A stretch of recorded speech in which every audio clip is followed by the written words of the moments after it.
Today, I will tell you an exciting story about Charles Ponzi, a man whose path to wealth and fame was filled with dark secrets. Are you ready to dive into the world of financial intrigue and thrilling adventures? Let's get started. Charles Ponzi was born in 1882 in Lugo, Italy.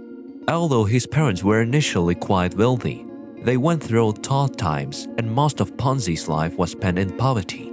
Despite the poverty, he managed to enroll at the La Sapienza University in Rome. However, due to the bad influences and frequent skipping of lectures, he ended up without a degree after 4 years. Soon, Ponzi befriended other young Italians who had traveled to the United States and returned to Italy with a significant amount of money.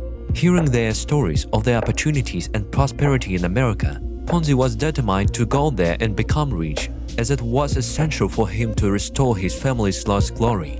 On November 15, 1903, following his plan, he managed to arrive in Boston, the largest city in Massachusetts, USA. Ponzi quickly learned English, which allowed him to find odd jobs along the East Coast. He worked as a dishwasher in a restaurant and eventually worked his way up to become waiter. However, this didn't last long as he was eventually fired for stealing and deceiving restaurant customers. Realizing that achieving financial success in the United States was quite challenging, Charles decided to move to Canada, and in 1907, he found employment in a bank serving the large influx of Italian immigrants arriving in Canada. While working at the Banca Zaresi, Ponzi developed a money-making concept that involved using funds from one investor to pay another. Ultimately, this became known as the Ponzi scheme. Due to unfavorable real estate loans, the bank went into receivership. It on a fleet to Mexico, taking a significant portion of the bank's money, and Ponzi was accused of fraud and imprisoned in Quebec,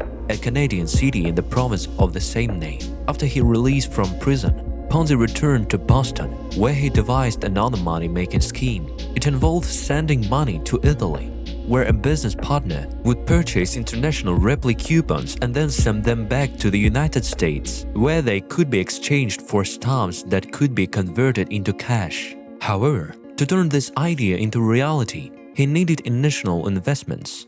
Ponzi approached several of his Boston friends and asked them for money to start the venture, promising them a 50% profit within 45 days and a 100% profit within 90 days. His charismatic personality helped him attract initial clients, but their numbers were few.